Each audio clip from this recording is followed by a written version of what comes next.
검찰이 더불어민주당 이재명 대표 계좌 추적에 나서는 등 수사 강도를 높이자 국민의힘도 이 대표에게 민주당 뒤에 숨지 말고 떳떳하게 검찰 수사를 받으라고 압박했습니다. 침묵을 지켜오던 이 대표는 오늘 검찰이 수사가 아닌 문제가 있는 것처럼 쇼를 하고 있다며 공개적으로 반발했습니다. 이태원 참사 국정조사와 관련해 국민의힘이 야당의 일방적 추진에 막기 위한 고육지책이었다며 본회의 표결에서 드러난 친윤계 반대에 대한 확대 해석을 경계했습니다. 민주당은 진상규명을 위해서라면 이상민 행안부 장관부터 파면하라고 윤석열 대통령을 압박했습니다. 화물연대 총파업에 국민의힘이 이기주의라며 정부의 강경 대응을 주문했습니다. 민주당은 정부의 약속 파기가 원인이라며 맞섰는데 윤석열 대통령이 업무 개시 명령을 검토하겠다고 밝히면서 여야뿐 아니라 정부와 화물연대 간의 강대강 대치가 우려됩니다.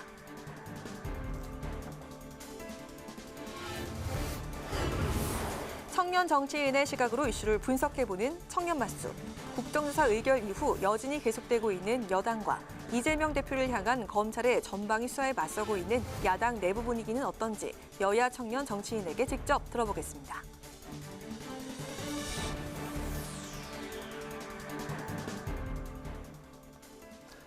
여러분 안녕하십니까? 11월 25일 의정 종합뉴스 뉴스엔 시작하겠습니다. 이재명 더불어민주당 대표가 검찰의 공식 수사 선상에 오르면서 여야 대치가 격화하고 있습니다. 국민의힘은 이 대표를 향해 민주당 뒤에 숨어 있을 것이 아니라 검찰 수사에 응하라고 압박했는데요. 민주당은 이 대표에 대한 검찰의 망신 주기가 도를 넘었다고 맹비난했고 침묵을 이어오던 이재명 대표도 오늘은 공식 석상에서 검찰을 강도 높게 비판했습니다. 보도에 홍예진 기자입니다. 민주당 이재명 대표에 대한 검찰 수사가 본격화하자 국민의힘이 이 대표를 향해 공격 수위를 한층 더 끌어올렸습니다. 국민의힘은 검찰이 이 대표 계좌 추적에 나선 것은 대장동 일당의 검은 돈이 이 대표에게 흘러갔을 가능성에 대한 조사라며 거듭 검찰 수사에 응하라고 압박했습니다. 최측근이 구속이 되고 자신에 대한 수사가 이루어질 상황에서도 민주당 뒤에 숨어 묵묵부답하는 태도가 전 대권 후보이자 대한민국 정치사의 한 축이고 자랑스러운 민주당의 당대표다운 것입니까? 국민의힘은 또 이 대표 측근의 범죄 사실이 구체적으로 드러났는데도 민주당은 검찰 수사를 정치 탄압이라고 주장하고 있다고 비판하며 수사의 정당성을 폄훼해선 안 된다고 지적했습니다. 반면 민주당은 검찰이 야당 대표에 대한 망신주기 수사는 물론 피의사실 공표 등 범죄도 서슴지 않고 있다고 맹공에 나섰습니다. 그러면서 서울중앙지검 관련 검사들을 공무상 비밀 누설죄로 고발 조치를 검토하겠다고 경고했습니다. 당사자인 이 대표도 오늘은 침묵을 깨고 공식 회의석상에서 작심 발언을 쏟아냈습니다. 이 대표는 검찰이 수사가 아닌 쇼를 하고 있다면서 영장 없이 계좌 조사하는 것에 동의한 만큼 언제든 털어보라고 맹비난했습니다. 연기 능력도 엉망인데다가 이런 식으로 계속 계좌를 털다 보면 계좌 다 달아 없어질 것 같습니다. 검찰이 수사를 해야지 쇼를 해서 해야 되겠습니까? 최 측근들 구속에 이어 남욱 등 대장동 핵심 멤버들이 이 대표와 연관이 있다는 폭로를 이어가면서 당내에서도 유감 표명 요구가 나오자 이 대표가 강경 대응으로 선회해 내부 결속에 나섰다는 해석이 나오고 있습니다. 국회방송 홍혜진입니다. 이태원 참사 진상규명을 위한 국회 국정조사가 진통 끝에 시작됐는데요. 국민의힘은 국정조사 합의에 대해 야당의 일방적 처리를 저지하기 위한 고육지책이었다고 밝혔습니다. 더불어민주당은 윤석열 대통령을 향해 오는 28일까지 이상민 행안부 장관 파면에 대한 분명한 조치를 내놓으라고 촉구했습니다. 김동길 기자의 보도입니다. 국민의힘은 이태원 참사 국정조사 합의에 대해 고육지책이었다고 밝혔습니다. 국정조사에 반대 입장이었지만 야당이 국정조사 계획서를 일방적으로 처리하려고 해 어쩔 수 없는 선택을 했다는 겁니다. 일방으로 처리해서 국정조사를 한다는 것을 저지하려고 말하자면 고육지책으로 합의한 것이지 우리가 이 방법이 좋아서 합의한 건 아니지 않습니까? 또 어제 국회 본회의 표결에서 당내 이른바 친윤석열계를 포함한 일부 의원들이 반대표를 행사한 데 대해선 지금 시기에 국정조사가 맞지 않다는 의원들의 소신이라고 생각한다며 확대 해석을 경계했습니다. 이런 가운데 당내 이태원 사고 조사특위는 오늘 회의를 열고 전문가들과 함께 재난응급체계 수립과 정착을 위한 실효적 방안을 논의했습니다. 더불어민주당은 이태원 참사의 책임을 물어 이상민 행안부 장관의 파면을 거듭 촉구했습니다. 민주당은 이태원 참사 발생 한 달 전인 오는 28일 다음 주 월요일까지 윤 대통령이 이 장관을 파면하지 않으면 국회가 직접 나서겠다고 밝혔습니다. 이 장관에 대한 해임 건의안이나 탄핵 소추안 발의를 검토하겠다는 의지로 풀이됩니다. 윤석열 대통령은 참사 발생 한 달이 되기 전까지, 즉 다음 주 월요일까지 이상민 행정안전부 장관의 파면에 관한 분명한 조치를 내놓을 것을 강력히 촉구합니다. 늦어도 한참 늦었습니다. 또 참사의 총 책임자로서 경찰 수사를 받아야 할 이 장관이 경찰 지휘감독 책임자로 버티고 있어 제대로 된 진상규명이 이루어지지 않고 있다며 특검의 필요성도 강조했습니다. 민주당은 이태원 참사 국정조사와 관련해선 진상을 낱낱이 밝히기 위해 비상한 각오로 임하겠다고 밝혔습니다. 국회방송 김동길입니다. 내년도 예산안의 법정 처리 시한이 일주일 앞으로 다가왔지만 여야가 쟁점 사안마다 부딪히면서 심사의 빨간불은 좀처럼 꺼지지 않고 있습니다. 국회 예결위의 예산조정소위는 오늘도 대통령 비서실에 업무 추진비 예산을 두고 공방을 벌이다 결국 파행됐습니다. 보도에 김희연 기자입니다. 여야 이견으로 내년도 예산안 심사가 잇따라 지연되면서 다음 달 2일 법정 시한 내에 처리할 수 있을지 우려의 목소리가 커지고 있습니다. 여당은 윤석열 정부의 주요 국정과제 뒷받침을 위해 예산안을 원안대로 통과시켜야 한다는 입장인 반면 야당은 실효성이 떨어지는 정책 사업을 줄이고 민생 관련 예산을 늘려야 한다며 입장차를 고수하고 있습니다.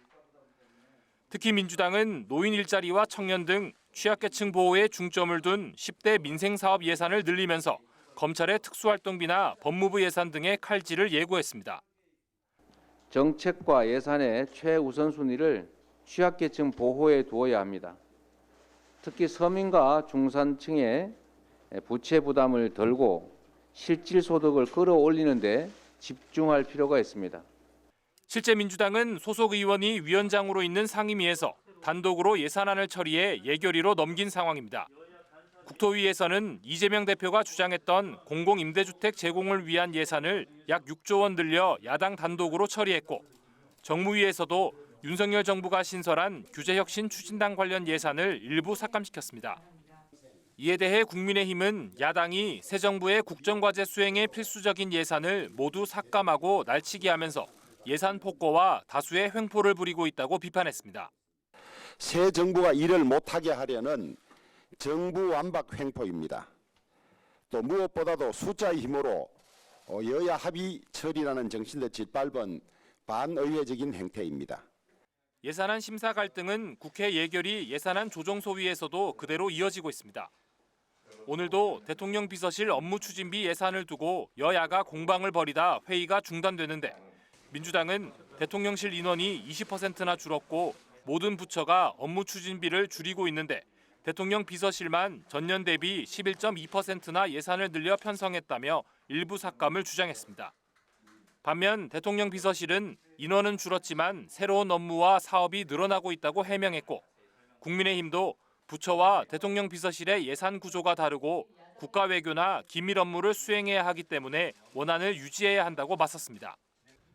예결위 예산안 심사에 이어 기재위 조세소위에서의 예산 부수 법안까지 난항을 겪으면서 정치권 일각에서는 소소위나 여야 원내대표가 협상에 직접 나설 가능성도 제기되고 있습니다.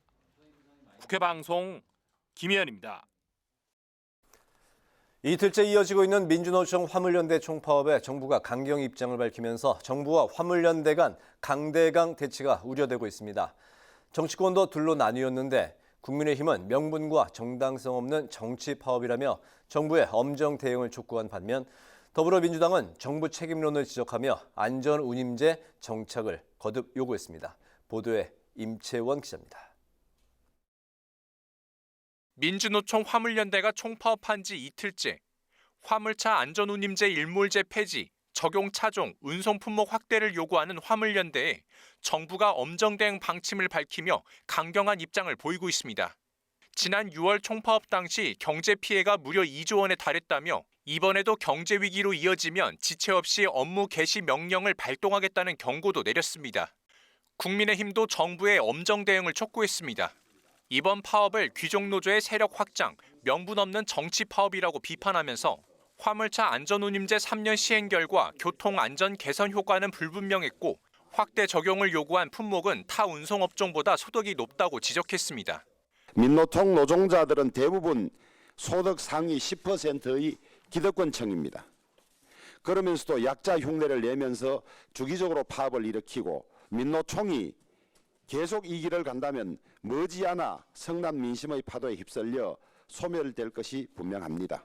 반면 더불어민주당은 정부 책임론을 제기하며 화물연대 측에 힘을 실었습니다. 이번 사태는 정부 여당이 지난 6월 안전운임제 지속 추진과 품목 확대 등을 논의하기로 한 화물연대와의 약속을 어긴 채 안전운임제 3년 연장이라는 빈겁대기 제안을 내놨기 때문에 촉발됐다는 겁니다. 안전운임제는 밤낮 없이 운전대를 잡는 화물 노동자를 위한 사회적 안전망입니다. 지금 정부 여당이 해야 할 것은 법적 대응 운운할 것이 아니라 노동자를 겁박할 것이 아니라 애초에 약속을 지키는 것입니다. 이틀째 화물연대 총파업이 이어지면서 생산, 건설 현장의 물류 대란이 가시화되고 있는 상황. 하지만 화물차 안전운임제를 바라보는 여야의 시각차가 엇갈리고 있고 정부와 화물연대 입장도 강대강으로 치닫고 있어 화물연대 파업이 장기화될 조짐마저 보이고 있습니다. 국회방송 임천입니다. 더불어민주당 김의겸 의원이 국정감사장에서 제기한 청담동 술자리 의혹이 거짓 제보로 드러나면서 정치권에서 공방이 펼쳐졌습니다. 국민의힘은 김 의원이 스스로 언론사와 협업했다고 밝혔으니 의원 면책특권 예외 조항에 속하는지 따져봐야 한다고 주장하며 김 의원의 사퇴를 촉구했습니다. 당사자인 김 의원은 여당이 제기한 책임론과 사퇴론에 대해서 어제 유감 표명과 동시에 국민을 대신해 의무와 책임을 다한 것이란 내용의 입장문으로 대신한다고 일축했습니다. 김진표 국회의장이 주한 중남미 17개국 대사 등 외교 사절단과 만나 글로벌 위기 상황에서 한중 남미 간의 FTA 협정을 통한 교역 확대를 강조했습니다. 김 의장은 이 자리에서 식량 등 전략 자원을 보유하고 있는 중남미와의 협력이 중요하다며 이같이 말했습니다. 이와 함께 김 의장은 나경원 저출산 고령사회위원회 부위원장과도 만나 핵심 아젠다인 인구와 기후 문제 해결을 위해 여야 합의로 특위를 설치하기로 한 만큼 국회와의 소통에 힘써달라고 당부했습니다. 이광재 국회 사무총장이 경내에서 수확한 벌꿀을 공무직 근로자에게 전달하며 국회 업무 지원에 대한 노고를 격려했습니다. 이 총장은 양봉을 활용한 국회 도시생태 보건 사업의 일환으로 국회 도서관 옥상에 설치된 벌통에서 채집한 벌꿀을 공무직 근로자 800여 명에게 나눴습니다. 주호영 국민의힘 원내대표도 참석해 국회 도시 양봉 사업은 생태계를 건강하게 하고 수확한 꿀을 직원들에게 드리는 데 큰 의미가 있다고 말했습니다. 국회 방송이 정관용 국민대 교수가 진행하는 NATV 정책 토론을 새롭게 선보입니다. 오늘 밤 10시 방영되는 NATV 정책 토론 첫 회는 예산국회를 주제로 오선의 중진 의원인 국민의힘 조경태, 더불어민주당 이상민 의원 등 4명이 토론에 나섭니다. 국회 방송은 우리 사회 정책 이슈와 국회 상임위 의정 현안들에 대해서 기존의 대립과 정쟁 토론에서 벗어나 합리적 대안을 제시하는 정책 토론의 진수를 선보이게 될 것이라고 말했습니다.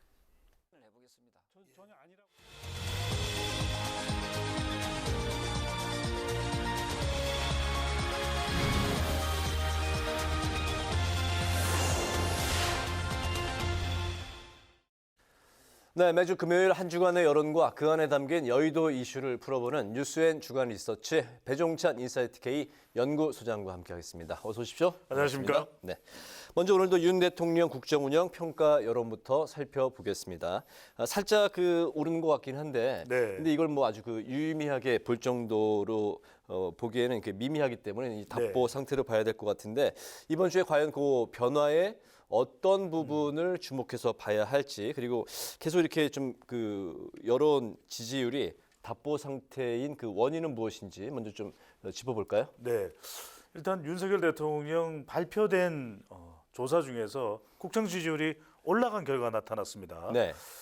먼저 왼쪽에 있는 조사 여러분들 화면으로 보실 텐데요.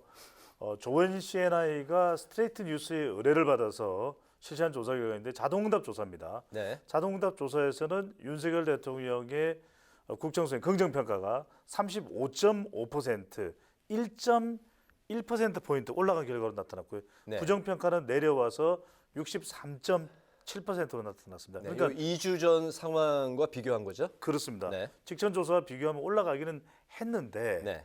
그래도 윤석열 대통령의 지지율이 아직까지 본격적으로 그럼 상승세냐 이 부분은 조금 더 지켜볼 필요가 있을 것 같고요. 네. 그다음에 또 하나는 한국갤럽이 이제 매주 발표하는 겁니다. 그렇죠. 네. 지난주, 지지난주 변화가 있었습니다. 지지난주에 30%였는데 지난주 금요일에는 29%로 1%포인트가 내려갔고요.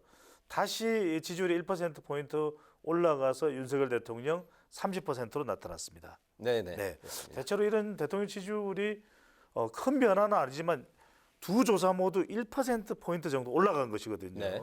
한 조사는 이제 소수점 끝자리가 있기 때문에 소수점 첫째 자리까지 결과 수치가 발표된 것이기 때문에 뭐 좀 다른 거 아니냐 이렇게 생각하실 수 있는데 자동응답 조사는 대체적으로 올라가든 내려가든 한 35% 내외 그리고 면접원이 직접 물어보는 전화 면접 조사는 30% 내외에 지금 윤석열 대통령의 지지율이 나오는데 네. 그래도 지지율이 뭐 이태원 참사나 또는 MBC 취재진 배제 뭐 이런 충돌들이 있었죠. 네. 논란들이. 네. 그런데도 대통령의 지지율이 이렇게 유지되고 있는 것은 60대 70대 이상. 그러니까 네. 위기감에 따른 지지층들 윤석열 대통령을 선택했던 이 핵심 지지층들이 결집하는 현상으로 봐야 되겠죠. 네. 견고한 지지층이 계속해서 이제 받쳐주고 있다. 그렇습니다. 북한이 또 미사일을 발사한다든지 이럴 때 네. 안보 기준으로 해서도 지지층이 결집하는 연령대가 네. 대체적으로 윤 대통령의 핵심 지지층인 60대, 70대 이상으로 봐야겠습니다. 네, 방금 그 MBC와 대치 상황은 이제 또 말씀을 하셨는데 이 지지율 변화에도 아마 그 영향을 미쳤을 것 같습니다. 대통령실과 MBC의 갈등 상황을 한번 이제 짚어볼까 하는데요. 고성이 오갔던 그 장면과 함께 MBC에 대한 그 취재 배제 그리고 추징금 500억이었나요? 네. 그 부과 문제 등에 대해서 또 여론은 어떻게 생각을 하고 있는지 한번 살펴보겠습니다. 네. 먼저 그 여론조사 공정위 MBC 기자 태도 그리고 조엔 CNI는 정부의 언론 통제 시도에 대해서 한번 물어봤는데 결과가 어떻게 나왔습니까? 그렇죠. 이건 우리가 여론조사를 할 때 어디에 질문에 방점이 찍혀져 있는지 네. 이 부분이 상당히 중요할 겁니다.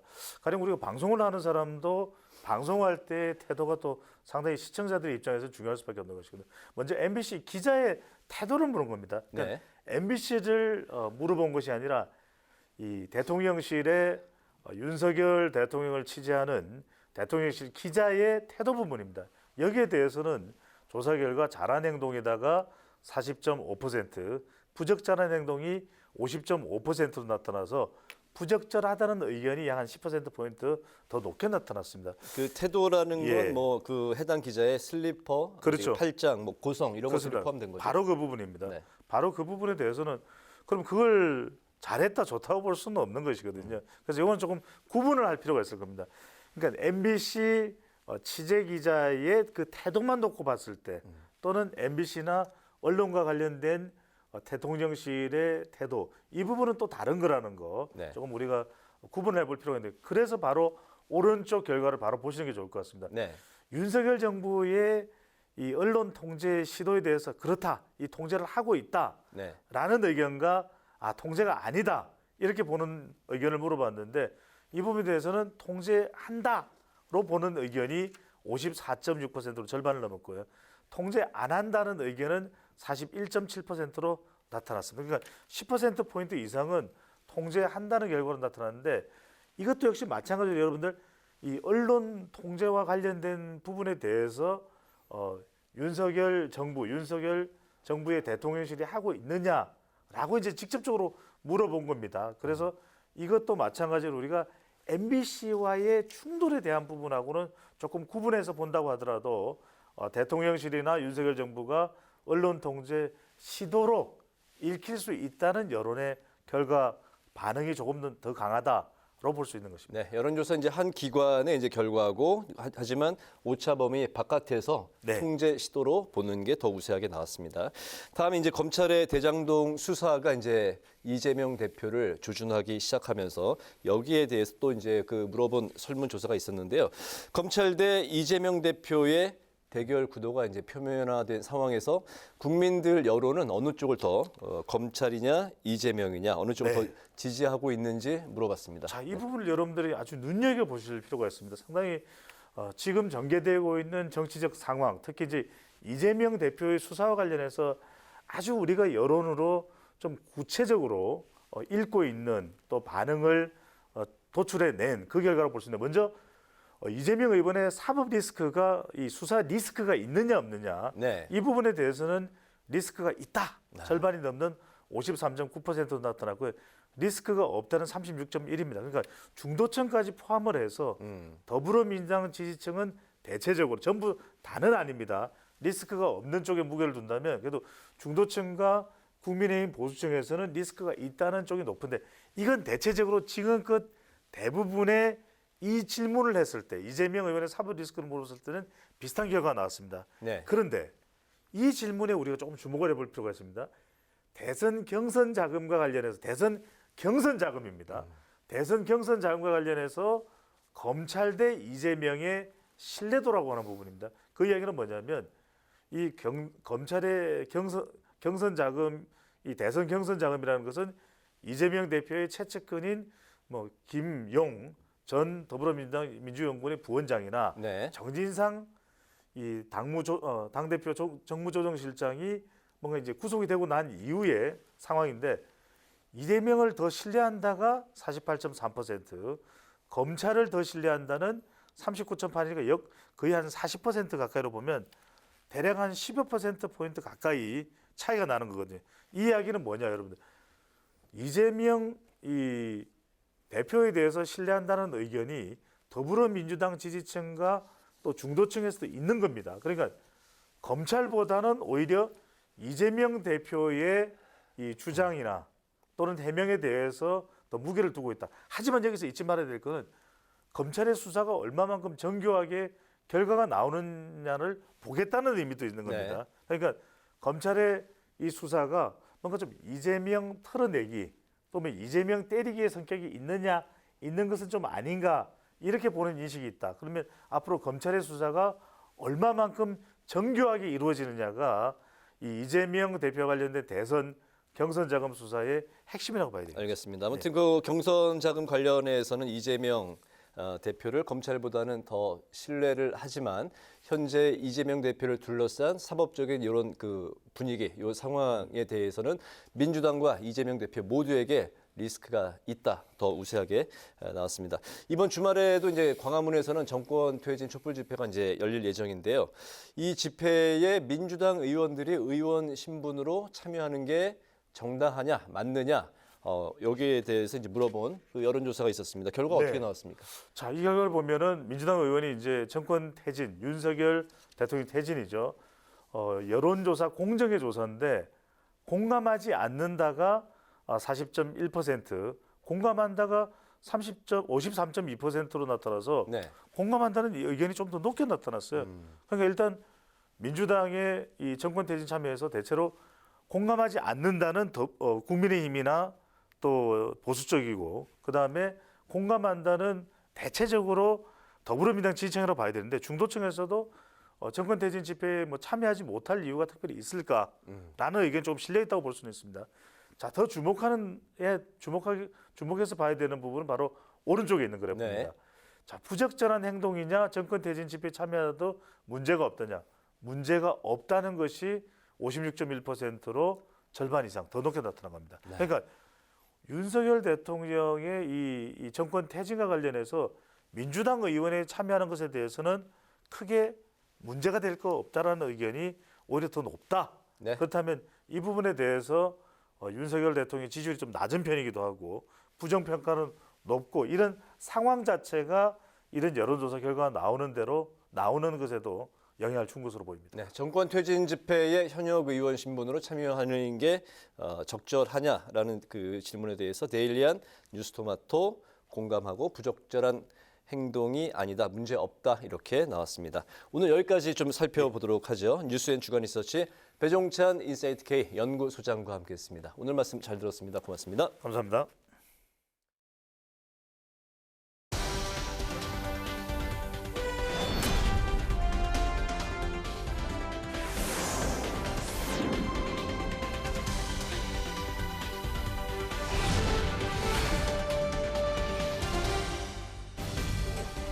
(11월 25일) 정치권의 뜨거운 말말말 강아랑을 정치톡 시작하겠습니다. 오늘의 첫 번째 정치톡은 야당과는 언제입니다. 지난 23일이죠. 윤 대통령이 국민의힘 지도부를 대통령실 만찬에 초청했는데요. 바로 오늘 저녁 그 만남이 이뤄집니다. 윤 대통령과 여당 지도부 간의 회동은 지난 6월 이후 약 5개월 만인데요. 약 2~3시간 동안 진행될 것으로 보이는 오늘 만찬에선 이태원 참사 국정조사와 예산, 법안 처리 등 현안에 대한 조율이 이뤄질 것으로 보입니다. 대통령을 만나고 싶어하는 사람이 또 있습니다. 바로 이재명 민주당 대표인데요. 이 대표는 지난 8월 민주당 대표로 취임한 직후부터 꾸준히 영수회담을 요구해왔습니다. 영수회담을 요청해 머리를 맞대고 윤석열 대통령께 다시 한번 공식적으로 영수회담을 요청드립니다. 민생경제 위기 돌파를 위해서 대통령이 직접 대화에 나설 것을 거듭 다시 한번 촉구드립니다. 이재명 대표는 당대표에 취임한 지 보름 만에 5번이나 영수회담을 제안하는가 하면 지난 10월에도 한 차례 더 영수회담을 요구했었습니다. 대통령실의 명확한 답변이 없자 지난 9일이죠. 강득구 민주당 의원은 김대기 비서실장에게 영수회담 질문을 했었는데요. 당시 비서실장은 대통령 순방 일정 이후에 건의드려 보겠다면서 긍정적인 답변을 하기도 했었죠. 하지만 이 대통령의 순방 일정이 끝난 지금도 여전히 영수회담엔 진척이 없는 상황입니다. 대통령과 야당 대표의 만남이 추진되지 않자 정치권에선 다양한 해석이 나오고 있습니다. 취임 이후에 야당하고는 단 한 번도 지금 만난 적이 없어서 이재명 대표가 대표 안 됐으면 자주 만났을 거예요. 저는 이재명 대표가 대표직으로 있는 한 영수회담 하면 안 된다고 생각합니다. 멘토가 될 만한 사람들이 조언들을 많이 했을 거 아니에요. 근데 윤석열 대통령이 이재명이 싫다는 거예요. 아주 싫다는 거예요.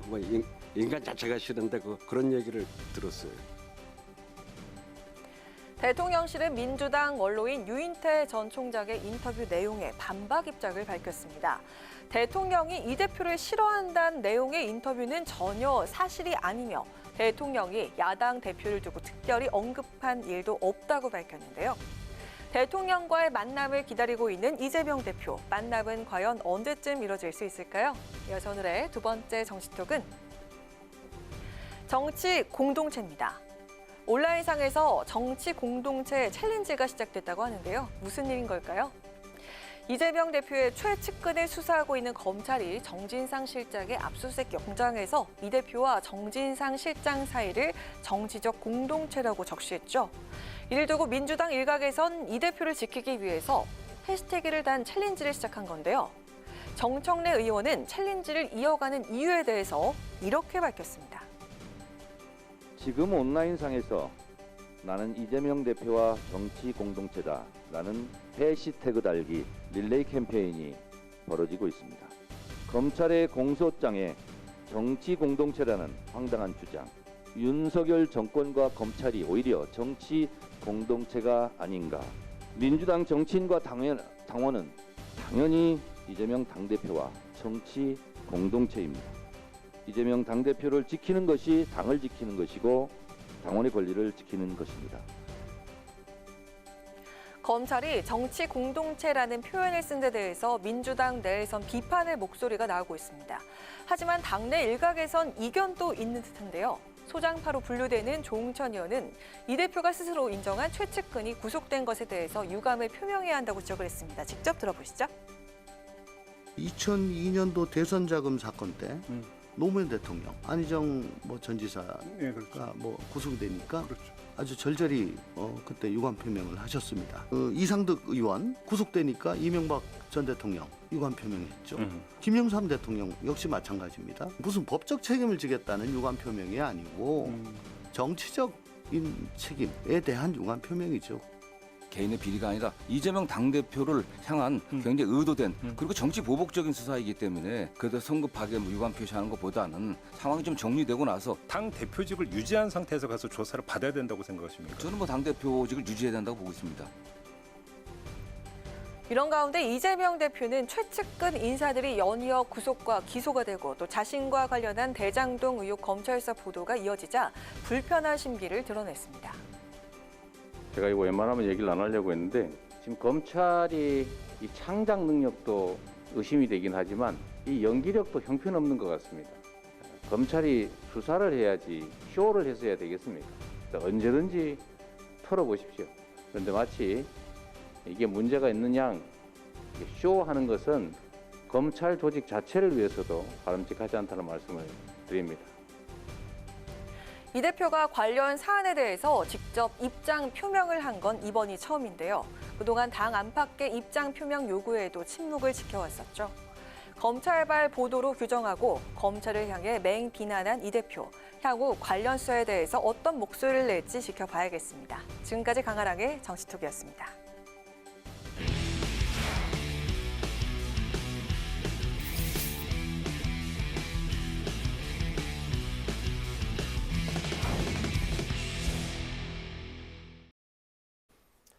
네, 청년 정치인의 시각으로 정치권 이슈를 분석하고 토론해보는 뉴스엔 청년 마스. 오늘도 권지웅 더불어민주당 전 비대위원, 문성호 국민의힘 대변인 두 분 나오셨습니다. 어서 오십시오. 네, 반갑습니다. 반갑습니다. 오늘 그 민주당이 윤 대통령과 이상민 장관에게 28일까지, 그러니까 이제 다음 주 아마 그 월요일이죠, 파면 조치 또는 사퇴 의사를 할 것을 이제 촉구를 했습니다. 파면이나 사퇴를 하지 않으면 해임건이나 또 탄핵 소추로 가겠다고 사실상 이제 최후 통첩을 했는데요. 이상민 장관의 거취 문제, 이번에 과연 결론이 나올 수 있을지, 주말 동안에 어떤 이 사안에 대한 결론이 나올 수 있을지 두 분 어떻게 보십니까? 저는 지난 화요일쯤이었나요? 그 유가족분들이 기자회견한 날이 있었습니다. 네. 그 기자회견 1시간 반을 다 봤는데 저는 이상민 장관이 수습한다고 하는 게 당연히 유가족 분들의 이야기를 들어서 수습한다고 이해하고 있었어요. 그래서 되게 어려운 자리지만 저 자리에 남아있는 것이 책임을 지는 것일 수도 있겠다는 생각을 당시에는 했었습니다. 근데 유가족분들의 기자회견을 보고 이어지는 유가족분들의 인터뷰를 보면서는 저는 완전히 다르게 생각하게 되었어요. 이상민 장관이 지금 수습하고 있는 것은 유가족분들의 마음이나 아니면 이 피해에 대한 것을 수습하는 게 아니라 정권을 어떻게 보위할 것인가를 수습하고 있는 것 같아요. 거기 유가족분 중에 한 분은 장례식장에 온 공무원들이 교육을 받고 와서 다른 유가족들과는 절대 만나지 못하게 한 것 같다. 전화번호를 절대 나누지 못하게 한 것 같다라고 말을 했고, 그리고 기자회견 중에 한 유가족분은 본인이 17일 만에 자기와 비슷한 아픔을 겪은 사람을 만나게 되었는데 그때 비밀 작전하듯이 몰래 만났다는 거예요. 그러니까 그런 어떤 상황, 그런 분위기 속에서 만나야만 했다는 것이죠. 저는 정말 말도 안 되는 일이 벌어지고 있다고 생각하고 이것을 용인하고 있는 건 윤석열 대통령이죠. 저는 시간이 지나면 지날수록 드러날 수밖에 없다고 생각하고 이건 뭐 민주당의 요구가 아니라 그냥 국민들의 요구까지도 이미 이르렀다고 저는 생각합니다. 빨리 결정하지 않으면 그 화는 모두 지금 윤석열 대통령이 갖게 되지 않을까 싶습니다. 네, 더불어서 그 유가족들끼리 그 만남을 저해하고 방해하는 움직임이 있는 것 같다. 그렇게 분위기를 읽으셨다고 하는데, 네, 어떻게 보셨습니까?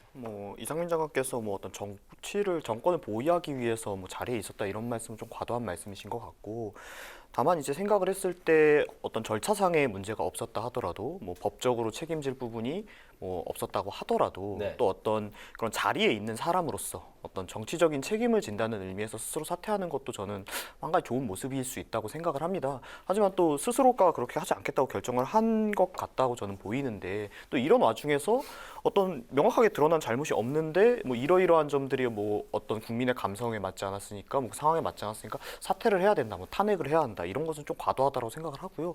어차피 지금 이제 국정조사가 진행이 될 거지 않습니까? 그 과정에서 이제 장관께서 만약에 뭐 스스로 물러나셔야 할 만한 뭐 책임이 드러난다면 저는 뭐 스스로 거칠 생각하실 거라고 생각하고요. 그러니까 이런 부분은 앞으로 조사에서 뭐 충분히 이야기 나눌 수 있는 부분이 많을 거라고 생각합니다. 요 부분은 제가 권 위원에게만 짧게 좀 듣고 싶은데 만약에 이상민 행안부 장관에게 책임이 있다면 보통 이 책임은 이제 뭐 이런 정부 기관에 있는 분들한테는 크게 이제 법적인 책임, 정치적인 책임, 도의적인 책임 세 가지를 이게 묻곤 하는데 어떤 부분에 해당된다고 생각하십니까? 저는 뭐 현재 단계에서는 정치적이고 도의적인 책임을 묻고 있다고 생각하고 사안에 따라서는 뭐 행정적인 책임 혹은 아니면 형사적인 책임까지도 이야기해 볼 수도 있다고 생각해요.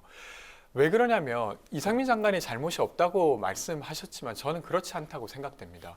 일단은 처음에 참사가 일어났을 때 참사를 규정하는 방식으로 경찰이 충원되어도 해결할 수 없는 문제였다고 일단은 말을 했어요. 그것이 어떤 보고에 인한 것이었는지 따져봐야 된다고 생각하고요. 그리고 유가족 명단이 없다고 국회에서 그렇게 큰 소리 쳤습니다. 왜 국무위원이 말하는 것을 믿지 못하냐고. 근데 알고 보니 이미 유가족 명단은 행안부가 가지고 있었습니다. 물론 이상민 장관이 그것을 모르고 있었을 수는 있죠. 근데 통상적으로 생각해보면 행안부가 유가족분들에게 재산세를 감면해 주겠다고 발표를 했는데 유가족분들의 명단이 없다? 말이 안 되는 것이죠. 근데 그것이 사실은 이상민 장관이 수습하는 어떤 모습으로서는 아주 부족한 지점이었습니다. 그리고 피해자, 그러니까 희생자란 말을 쓰지 말자, 참사란 말을 쓰지 말자는 결정도 누구의 결정이었는지 다시 따져봐야 될 것 같아요. 그러니까 저는 그것이 그때 당시에는 그럴 법한 일이라고 이해되었는지 모르겠지만 지금 시간이 지나고 보니까 그리고 유가족분들이 느꼈던 것을 보니까 그것은 매우 생각보다 기획된 것일 수도 있겠다는 생각이 듭니다. 그럼 그것들이 어떻게 밝혀지냐 그리고 누가 어떤 시점에 지시했느냐에 따라서 저는 그것을 행정적으로 그리고 그것을 더 넘어서 형사적으로도 이야기해 볼 수 있지 않을까 싶습니다. 네. 이게 국정조사가 시작이 됐는데요. 여야 모두 불만이 좀 남아있는 것 같습니다. 특히 국민의힘은 어제 본회의 의결에 윤핵관이 불참을 하거나 반대한 것을 두고 해석이 아주 분분한데요. 진통 끝에 시작된 이 국정조사 좀 아쉬운 점이나 좀 불만 사항이 있다면은 이게 무엇일까요? 그러니까 뭐 국정조사라는 게 이제 시작된 것이니까 뭐가 아쉽고 부족한 것을 벌써부터 이야기할 수는 없다라고 생각을 하는데 다만 제가 걱정이 이제 되는 것이 방금 이제 권지훈 비대위원께서 말씀하신 것과 같이 뭐 몇 가지 의혹들이 있지 않습니까? 그런데 이런 의혹들이 그 의혹을 제기할 만한 뭐 충분한 혐의점이 있는가는 또 제고가 되어야 될 부분이라고 생각을 하거든요. 저는 그런 부분이 결국 국정조사를 통해서 밝혀질 것이라고 생각을 하는데 아직 조사를 시작도 안 했는데 벌써부터 의혹만 먼저 너무 앞서서 나오고 있지 않나. 이것이 결국 어떤 이러한 우리 국민적인 아픔과 희생자들의 피해를 정치적인 쟁점화시키는 것이 아닌가 이런 우려의 시선을 키우는 행위라고 저는 생각을 하거든요. 우리가 이제 어쨌든 이 국정조사에 합의한 만큼 이것이 정말 피해자들을 위해서 그리고 국가 전체의 공익을 위해서 활용되어야 하지 어떤 특정 정치적 이득을 위해서 활용돼서는 전 안 된다고 다시 한번 말씀드리고 싶습니다. 네. 저는 일단 기본적으로 국정조사는 왜 신고가 11번이나 있었음에도 불구하고 대응하지 못했는가? 그리고 조금 더 전으로 치면 이태원에 많은 인파가 모일 거라고 여겨지고 용산서에서는 보통 이태원 지역이 가장 중요한 지역이라고 합니다. 경찰서 차원에서는. 근데 그럼에도 불구하고 왜 이것을 못 막았느냐가 핵심일 거고 근데 최근에 드러나는 것을 봤을 때는 저는 참사 이후에 수습하는 과정에서 드러난 것들도 매우 중요해 보입니다. 그러니까 되려 참사를 정치적으로 이용하는 것은 이지한 아버님의 말을 들어서 보면 어떻게 국정조사를 예산 통과시켜주면 하겠다라고 하냐라고 말을 하고 계세요. 이것을 되려 정치적으로 이용하는 것은 정치적 손해를 덜 보기 위해서 되게 애쓰고 있는 여당의 모습이 아닐까 싶습니다. 지금 민주당에서는 국정조사를 해서 이것이 실체적으로 어떻게 국가가 작동되지 않았는지를 살펴보고 재발방지 대책을 내자고 하고 있어요. 물론 그것에 집중하는 것이 야당으로서 어떤 이익이 있을 수는 있으나 본질적으로는 그것을 잘 하자고 하는 것을 하는 겁니다. 근데 그것을 막고 있는 건 누굽니까? 저는 여당이라고 봅니다. 대통령께서는 그렇게 말을 하셨죠. 경찰 조사가 끝난 다음에 이야기해야 된다. 근데 유가족들은 그렇게 생각하고 있지 않아요. 그리고 그 전에 있었던 세월호 참사라든지 삼풍백화점 같은 경우에는 경찰 조사를 진행하면서도 국정조사를 병행했었습니다. 근데 그런 걸 볼 때 오히려 대통령의 말이 되게 정치적으로 손실을 피하고자 했던 말이 아닌가 싶습니다. 근데 저는 이제 이야기하신 부분이 저희가 이제 이걸 막고 있다라고 했는데 지금 저희가 국정조사에 합의한 상황이지 않습니까? 그런데 저희가 어떠한 조사를 막고 있다라고 표현을 하시는 것은 그럼 우리가 지금 합의하고 이렇게 시작하는 와중에도 너희가 우리를 방해하고 있다라는 식으로 이야기가 들려서 결국 이런 표현이 결국 정쟁화시키는 것이 아닌가 이런 말씀을 드리고 싶은 알겠습니다. 겁니다. 네, 자 합의 말씀하셨는데요. 정말 그 여야 원내대표가 근래 들어서 보기 드문 풍경을 연출했습니다. 그리고 합의가 이뤄진 데는 주호영 원내대표 공이 컸다는 그런 평가가 일반적인데요. 근데 좀 미묘하게 여야 평가가 엇갈리고 있는 게 여당 내부에서는 비판의 목소리가 나오고 있고 야당에선 합리적이라는 호평이 나오고 있는 이런 상황인데 이거 어떻게 보시는지 들어볼까요? 그러니까 이제 국정조사 세부 내역을 조금 봤을 때 뭐 몇 가지 좀 제가 걱정되는 부분도 있기는 하지만 그런 건 뭐 좀 세부적인 부분이기 때문에 결국 이런 국가적인 참사를 우리가 진실을 밝히기 위한 노력이 함께 나아간다 해서는 저는 의의가 있다라고 생각을 합니다. 다만 이제 제가 조금 걱정되는 부분이 이제 방금 말씀드린 바와 같이 우리가 분명히 이제 합의를 하고 시작을 하는데 마치 우리가 이 합의된 것을 진행을 제대로 안 할 것처럼 벌써부터 이야기하시는 민주당 쪽 분들이 많단 말이죠. 이번에 이 국정조사 기간이 45일로 지금 저희가 결정되지 않았습니까? 이 부분에 대해 서로 합의를 한 부분인데 바로 나오자마자 이 45일을 가지고 무엇을 하냐 이것은 이제 뭐 부족할 것이다. 부족하면 연장을 하면 되는 것이지만 네. 아직 진행된 것이 전혀 없는 상황에서 벌써부터 스스로 합의했던 사안에 대해서 부족하다, 잘못됐다, 누군가 방해를 하고 있다 이런 식으로 프레임을 조금 저는 자꾸 움직이시는 분들이 분명히 존재한다라고 생각을 해서 이런 모습보다는 결국 우리가 유가족들과 피해자들에게 좀 집중하는 모습을 더 먼저 보이는 게 맞지 않나. 네, 제가 드린 질문은요. 일단 그 국민의힘이 어제 본회의 의결에 그 윤핵관이 불참을 하기도 했고 또 현재 이 목소리가 나오는 게 조영 원내대표가 용산 대통령실과 좀 따로 가는 그런 분위기다. 이거에 대한 질문이었거든요. 근데 이 부분에 대해서는 제가 이제 말씀을 조금 드리기가 이제 물론 뭐 여당이니까 정부나 대통령과 이제 협조를 하는 것이 맞고 서로 공조를 하고 하는 것이 맞지만 또 그렇다고 해서 우리가 어떤 여당이라고 해서 대통령의 뜻을 무조건 따라야 되는 건 아니지 않습니까? 그러니까 뭐 또 동시에 또 원내대표의 뜻이라고 해서 의원들이 무조건 그 뜻을 따라야 되는 것도 아니고요. 그러니까 이런 부분은 각자 이제 소실에 맡겨서 행할 수 있는 부분이라고 생각합니다. 네. 국정조사를 막았던 건 아주 명백하게 여당이죠. 그러니까 삼풍백화점 참사 이후에 13일 만에 국정조사가 진행됐습니다. 근데 지금 야당에서는 계속 그걸 하자고 말했는데 그것을 질질 끌고 그리고 예산안이라도 되면 좋겠다. 혹은 아니면 대통령의 발언으로는 일단은 지금은 하면 안 된다고 말했어요. 그럼 막았던 거는 여당과 대통령이 맞습니다. 근데 그것을 협상해낸 건 되려 야당들이죠. 정의당, 기본소득당, 민주당 등이 심지어 밖에 나가서 서명까지 받으면서 이것을 이끌어냈다고 봐야 될 것 같고 근데 그럼에도 불구하고 지금 여당에서는 이렇게 흔쾌히 함께하고 있지 않구나라고 생각할 수밖에 없는 이유는 원내대표가 합의를 했습니다. 그리고 가서 의총에서 다시 합의를 추인받아 왔어요. 근데 투표를 했는데 13명이 이제 반대하고 22명이 기권했어요. 대부분 국민의힘 의원들이죠. 그러면 당연히 그렇게 생각할 수밖에 없지 않습니까? 심지어 원내대표의 확인 그리고 의총의 추인까지 있었음에도 불구하고 저당은 여전히 반대하는 사람들이 많구나라고밖에 생각이 안 되는 것이죠. 그러니까 그냥 그렇게 프레임을 짜는 게 아니라 현실이 그런 겁니다. 지금 국정조사를 맡고 있는 건 여당과 대통령실이에요. 그러니까 그것은 분명히 해야 될 것 같습니다. 네. 알겠습니다. 그동안 이제 국정조사 이제 사례를 보면 성과를 낸 그런 이제 결실을 본 사례보다는 정쟁에만 몰두하다가 이제 끝난 일이 이제 많이 있었다는 평가가 나오고 있습니다. 벌써부터도 이제 신경전이 치열하게 전개가 되고 있는데 국정조사 기간 내내 앞으로 이제 그 여러 가지 쟁점 사안이 또 이제 돌출이 될 거고 공방을 벌일 텐데 양 진영에서 여야 양 진영에서 이것만큼은 절대 양보할 수 없다 하는 그 부분이 있다면 그 포인트가 어떤 부분이 될지 뭐 말씀 좀 들어볼까요? 저는 지금 일단 아까 말씀드린 대로 제 핵심은 왜 대응하지 못했는가 그리고 대비하지 못했는가가 핵심이 될 겁니다. 근데 좀 추가로 저는 좀 쟁점이 될 만한 것들은 이상민 장관이 누구에게 어떤 보고를 받았고 그래서 이상민 장관이 했던 발언들이 어떤 개연성으로 그 발언이 나왔는가를 따지는 것입니다. 저는 이것이 왜 중요하냐고 생각하냐면 지금 이상민 장관이 해왔던 일련의 것들은 사실 참사를 축소시키는 것에 맞닿아 있어요.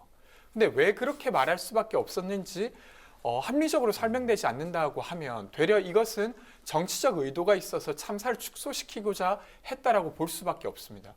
지금 유가족은 그렇게 느끼고 있고요. 근데 그렇지 않음을 이상민 장관은 국정조사에서 증명하지 않으면 저는 이상민 장관은 아주 노골적으로 그리고 교묘하게 참사를 축소시키기 위해 노력해왔던 것밖에 안 된다고 생각합니다. 그래서 이 부분이 또 추가로 쟁점이 되지 않을까 싶습니다. 네. 저는 이제 어떤 우리가 결론을 내놓고 수사를 하는 것이 아닌 이상이야. 이것은 뭐 절대로 안 된다. 뭐 이것은 절대로 해야 된다. 이런 것은 전 존재할 수 없다라고 생각을 하고요. 다만 실제로 이번에 이제 국정조사에 뭐 대통령실이나 국정상황실 그리고 뭐 국정안보실 같은 주요 기관들이 전부 포함이 됐습니다. 이런 만큼 저희가 뭐 어떤 국정조사를 막고 있다 이런 이야기는 물론 이전에 반대했던 사람 여전히 있겠죠. 하지만 뭐 민주주의라는 게 모두가 만장일치 같은 뜻을 가질 수는 없는 것이고 우리가 당의 일부 반대하시는 분들이 있더라도 어쨌든 우리가 원내회의를 통해서 통과시키고 협조하고 있는 만큼 그런 보다는 우리가 지금 함께 하는 것에 좀 집중을 해주셨으면 좋겠고 제가 이제 말씀하신 것이 어떤 이런 참사를 축소시켰다라고 했지만 저는 좀 과도하게 확대시키는 움직임도 저는 분명히 존재한다고 생각합니다. 실제로 이번에 쟁점이 됐던 대검찰청을 이제 포함을 하느냐 안 하느냐가 또 쟁점이 됐었지 않습니까? 이 참사에 여러 가지 지금 기관들이 얽혀 있고 여기에 책임 여러 가지 기관들이 지고 있을 수 있다라고 생각합니다. 그런데 대검찰청이 과연 이 참사에서 어떠한 역할을 했었고 어떠한 책임이 있다고 얘기할 수 있는지 이런 부분에 대해서 전혀 해명되지 않은 상태에서 어쨌든 참여를 시켜야 된다. 이런 식으로 민주당에서 꾸준히 주장하니까 결국 저희가 마약부까지만 하는 것으로 이렇게 합의를 본 것이 아닙니까? 우리가 필요한 것이 있다면 언제든지 해야죠. 조사를 해야죠. 하지만 거기에 대한 당위와 설명이 국민들에게 충분히 이루어져야 된다고 저는 생각합니다. 네, 그리고 예산안 처리도 변수가 될 것 같은데요. 계속해서 민주당의 단독 처리가 계속되면서 파행이 빚어지고 있습니다. 여당 측에선 겉으로는 그 협치를 말하면서 뒤에선 뺨을 친다 이렇게 비판을 하고 있는데 또 그리고 정부 안박의 횡포라고 이렇게 얘기를 하고 있습니다. 이에 대해서 또 어떤 입장 갖고 계신지 들어보도록 실제로 하겠습니다. 지금 이제 우리 윤석열 정부에서 내놓은 이제 입법들이 전혀 통과가 되지 않고 있는 상황이고 또 예산도 거의 1조가 넘게 삭감이 되고 있는 상황입니다. 뭐 여러 가지 방면에서. 그런데 물론 뭐 예산이라는 거를 이제 정부에서 신청한 대로 국회가 무조건 뭐 다 받아줘야 되는 것은 아니지만 동시에 우리도 어떤 같이 내었던 민주당 측 공약이라든지 이런 겹치는 부분에서는 저쪽에서도 흔쾌하게 본인들도 필요했다고 이야기했던 부분이니까 예산을 내줘야 되는데 이런 식으로 전혀 안 된다. 단 한 건도 쉽게 넘겨줄 수 없다. 이런 식은 결국엔 발목 잡기를 하려는 것이 아닌가. 이런 국민들의 우려가 나올 수밖에 없다라고 저는 생각을 하고 저는 근데 예산은 어쨌든 결국 한정된 자원이기 때문에 어디에 필요한가에 대해서 의견이 충분히 다를 수 있다라고 생각을 합니다.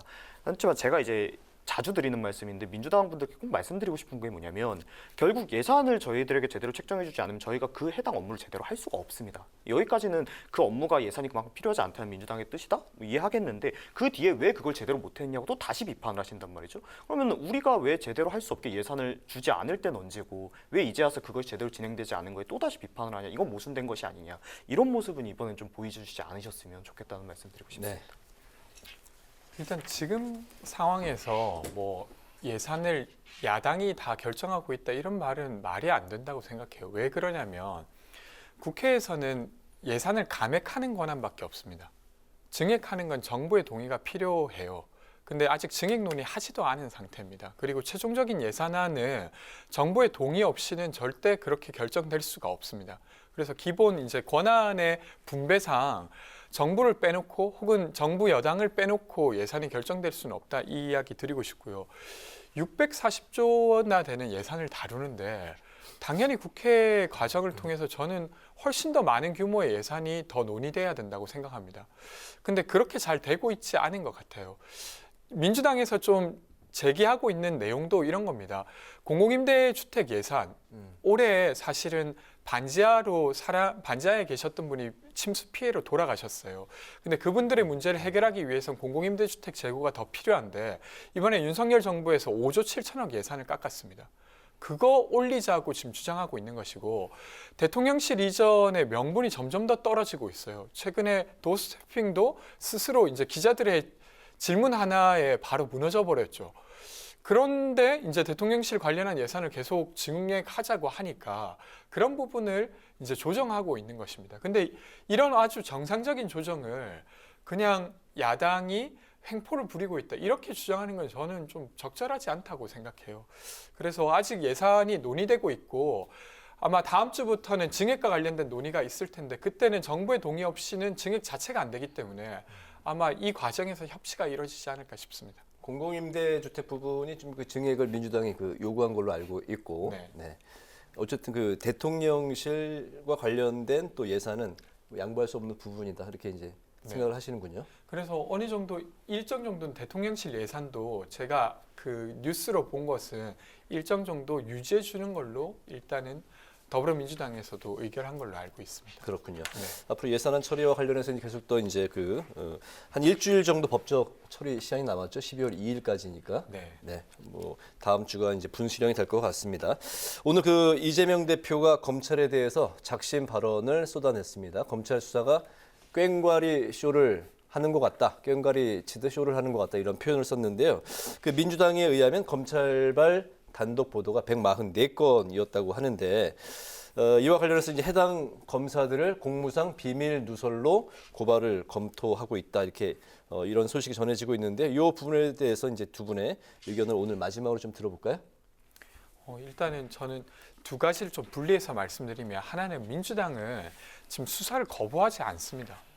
정진상 실장도 검찰의 수사 요청이 있으면 다 가서 수사를 받았어요. 물론 지금 구속된 상태지만요. 김용 부원장은 뭐 수사 요청이 없이 바로 체포가 됐기 때문에 그러기가 어려웠죠. 그러면 더불어민주당에서는 그때 중앙당사를 압수수색했던 것 외에 수사에 응하지 않은 적은 저는 없다고 알고 있습니다. 그러니까 수사하지 말아달라는 이야기가 아니고요. 다른 면으로 검찰이 이 어떤 사회에 제기되고 있는 범죄 사실에 공평무사하게 사실 수사해야 되지 않습니까? 근데 네. 그렇게 보이지가 않아요. 그러니까 김건희 여사와 관련된 도이치모터스 주가 조작 사건 관련해서도 그렇고 대장동 사건 관련해서도 박영수 특검의 딸 같은 경우에도 이와 관련해서는 전혀 뉴스를 통해서 알려지지 않습니다. 물론 수사가 진행되고 있는데 안 알려질 수도 있지만 최소한 그렇게 보이지 않아요. 근데 유독 정진상 실장과 김용 부원장과 관련해서는 피의 사실 공표가 너무 낱낱이 되고 있어요. 그러니까 그냥 이렇게 국민들이 보기에도 그리고 민주당이 보기에도 이거 너무 과도하게 이쪽과 관련한 것을 수사할 뿐만 아니라 피의 사실을 공표하고 있구나. 지금 사실 김용 부원장이 돈을 받았습니까? 라는 질문에 누가 그렇다고 대답할 수 있을까요? 정진상 실장이 돈을 받았습니까? 라고 하는 것도 마찬가지예요. 근데 마치 돈을 받은 것처럼 계속 그 관련한 이야기를 하고 있죠. 근데 원래 이것은 재판 과정에서 드러나는 거여야 되지. 지금 저희가 재판이 시작되지도 않았는데 지금 여기서 나눌 이야기가 아니어야 하는 것이죠. 근데 그런 것들에 있어서 편파 수사를 하고 있다. 그리고 중앙당사를 직접 들어와서 자료를 빼간 건 역대 없었던 일입니다. 한나라당 때에도 중앙당사에 압수수색을 하러 갔지만 중앙당사에서 가져 나오지 못하고 충남도당으로 자료를 내려보낸 다음에 도당에서 자료를 받아갔어요. 근데 이번엔 그렇게 하지 않고 있죠. 그래서 이런 부분들을 좀 나눠서 지적하고 있다고 이해해 주시면 좋을 것 같습니다. 뭐 말씀하신 바와 같이 수사에 뭐 적극 협조하신다고 하시니까 그 기조 꾸준히 지켜서 계속 수사에 대해서 협조해 주셨으면 좋겠고, 근데 이제 중앙당사를 압수수색했다고 계속 이야기를 하시는데 중앙당사를 압수수색한 것이 아니라 김용 부위원장의 사무실을 압수수색을 했는데 그 사무실이 중앙당사 건물에 같이 있던 것뿐이죠. 이것을 민주당이 마치 어떤 정치적인 프레임을 씌워서 자신들 중앙당사가 압수수색을 받고 있고 거기에 대해 탄압을 받고 있다라고 하면서 실제로 수사를 방해했던 사건이었고요. 그러니까 이런 부분이 있는데 본인들은 수사에 적극 협조하고 있다? 이렇게 얘기하는 건 전 좀 모순이 됐다라고 생각하고, 오늘 이제 이재명 대표께서 말씀하신 발언은 이제 좀 많이 감정적이 이제 되신 것 같다라고 생각을 합니다. 뭐 이재명 대표께서 이 건에 직접적으로 연관이 되어 있는지 없는지는 제가 알 수는 없습니다만은 측근들이 상당 부분 지금 혐의가 드러나고 있는 상황인 만큼 말씀하신 바와 같이 이게 알았다면 공범인 것이고 몰랐다면 이제 결국 본인 스스로가 이러한 측근들을 제대로 관리하지 못한 무능한 사람이었다는 것이기 때문에 이런 국민들 앞에 좀 유감을 표시하시고 스스로 좀 수신하는 모습을 보여야 하는데, 자신들을 수사하고 있다, 자신들의 어떤 피의 사실 공표되고 있다, 자신들이 탄압받고 있다, 이런 식의 얘기만 계속 되뇌이시는 것은 오히려 더 신뢰를 잇는 행동이라고 생각합니다. 네, 오늘 청년마수 여기까지 듣겠습니다. 시간 아주 꽉 채워서 진행을 했는데요. 지금까지 권지웅 더불어민주당 전 비대위원, 문성호 국민의힘 대변인 두 분과 함께 국정조사 여진부터 예산안 심사, 파행 등에 대해서 이야기를 나눠봤습니다. 오늘 두 분 말씀 잘 들었습니다. 수고하셨습니다. 고맙습니다. 네, 내일부터는 찬바람이 강할 것으로 예상이 됩니다. 일요일 아침에는 내륙 많은 지역의 기온이 영하권으로 떨어진다고 합니다. 급작스러운 기온 변화에 건강관리 유의하셔야겠습니다. 네, 오늘 뉴스에는 여기서 마치겠습니다. 시청해주신 여러분 고맙습니다. 편안한 주말 보내십시오.